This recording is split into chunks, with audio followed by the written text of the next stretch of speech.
Frères et sœurs, la Bible déclare en Ésaïe chapitre 9, verset 1 que le peuple qui marchait dans les ténèbres voit une grande lumière. Sur ceux qui habitaient le pays de l'ombre de la mort, une lumière resplendit. J'attire votre attention sur le nom de ce pays, mes bien-aimés, le pays de l'ombre de la mort. Sur ceux qui habitaient le pays de l'ombre de la mort, une lumière resplendit. Et cette lumière est Jésus-Christ. Mon frère, ma soeur, écoutez ceci. La promesse de la naissance de Dieu s'adressait à des personnes en souffrance, en difficulté, oppressées, opprimées, déportées, brisées, malheureux, maltraités, mes bien-aimés, injustement, rejetés et dont même les droits fondamentaux étaient bafoués dans les territoires de Zabulon et de Nephtali en Israël. Leur souffrance était aiguë à tel point qu'ils ont qualifié leur pays, mes bien-aimés, de pays de l'ombre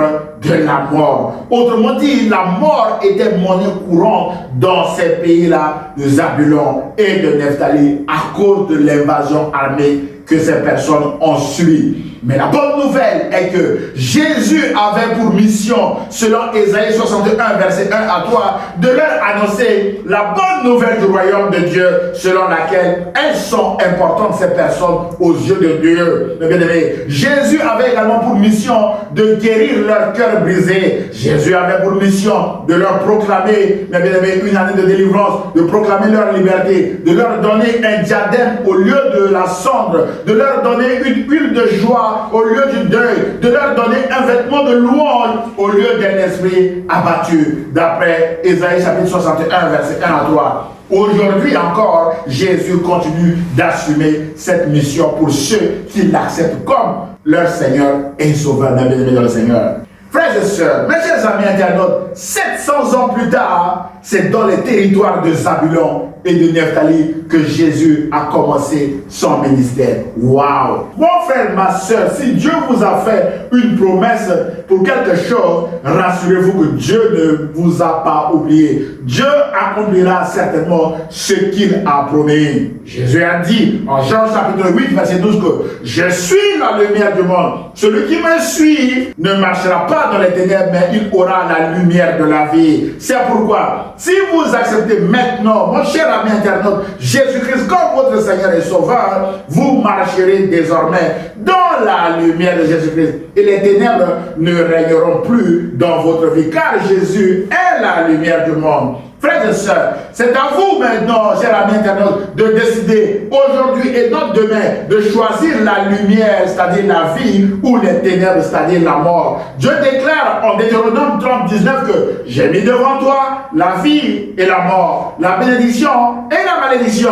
Choisis la vie afin que tu vives toi et ta postérité. Vous devez choisir. Mais rappelez-vous, qu'en choisissant Jésus, mes bien-aimés, vous choisissez la vie, car partout où Jésus est passé, partout où Jésus arrive, il apporte la vie parce qu'il est la lumière du monde. C'est ce que la ville de Naïm a vécu et a connu et que Luc nous raconte dans son évangile au chapitre 7, dans les versets 11 à 17, où il est écrit que Jésus alla dans une ville appelée Naïm. Ses disciples et une grande foule faisaient route avec lui. Lorsqu'il fut près de la porte de la ville, voici, on portait en terre un mort, fils unique de sa mère, qui était veuve. Et il y avait avec elle beaucoup de gens de la ville. Le Seigneur, l'ayant vu, fut ému de compassion pour elle et lui dit, ne pleure pas, femme, parce que j'ai des solutions que tu n'as pas à tes problèmes. Verset 14, Jésus s'approcha et toucha le cercueil. Ceux qui le portaient s'arrêtèrent et il dit, jeune homme, je te le dis, lève-toi. Et le mort s'assit et se mit à parler. Jésus le rendit à sa mère. Tous furent saisis de crainte et ils glorifiaient Dieu, disant, un grand prophète est apparu parmi nous. Et ils ont dit ceci, et Dieu est venu prendre soin de son peuple. Waouh! Cette parole sur Jésus se répandit dans toute la Judée et dans tout le pays d'alentour. Mon frère, ma soeur, peut-être que vos ennemis sont en train de chercher à vous porter à terre, comme ce jeune homme. Rassurez-vous que Jésus n'est jamais en retard. Votre enterrement va foirer comme celui de ce jeune homme.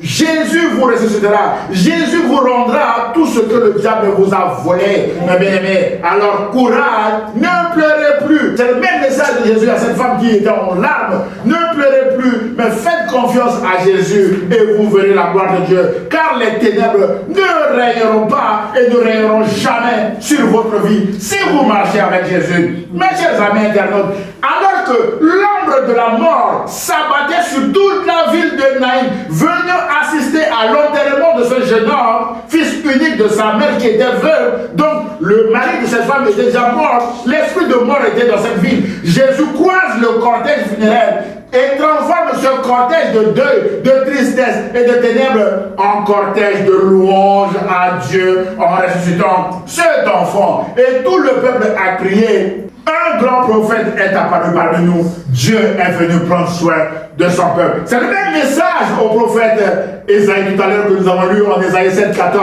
On l'appellera Emmanuel, qui veut dire Dieu est avec nous. Et Emmanuel a fait quoi? Emmanuel a accompli sa mission, mais bien aimé, en croisant ce cortège de ténèbres.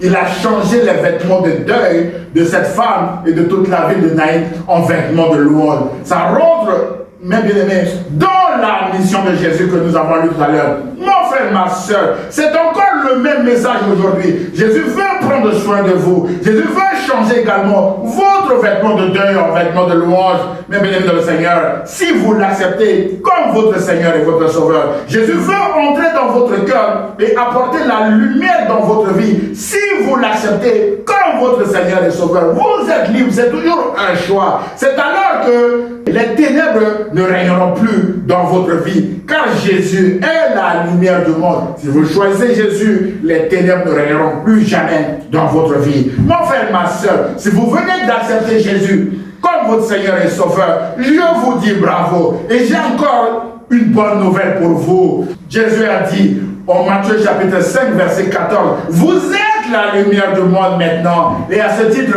vous devez lui maintenant également par vos comportements, par vos actes et par vos paroles. Comme l'apôtre Paul disait aux Philippiens, conduisez-vous d'une manière digne de l'évangile de Christ. D'après Philippiens chapitre 1 verset 27, mes bien-aimés. C'est en vous conduisant d'une manière digne de l'évangile que les ténèbres ne régneront plus dans votre vie. Car vous êtes désormais des enfants de Dieu irrépréhensibles au milieu d'une génération perverse et corrompue, parmi laquelle vous brillez et vous brillerez comme des flambeaux dans le monde, portant la parole de vie. Et on acclame le Seigneur pour Philippiens chapitre 2 verset 14 à 15. Mon frère, ma soeur, vous êtes la lumière du monde, portant la parole de vie qui est Jésus-Christ. Et Jésus a dit en Matthieu chapitre 28 verset 20, je suis avec vous tous les jours jusqu'à la fin du monde. C'est la lumière de Jésus-Christ qui est en vous, qui chassera les ténèbres devant vous, car la lumière et les ténèbres ne marchent pas ensemble et ne marcheront jamais ensemble.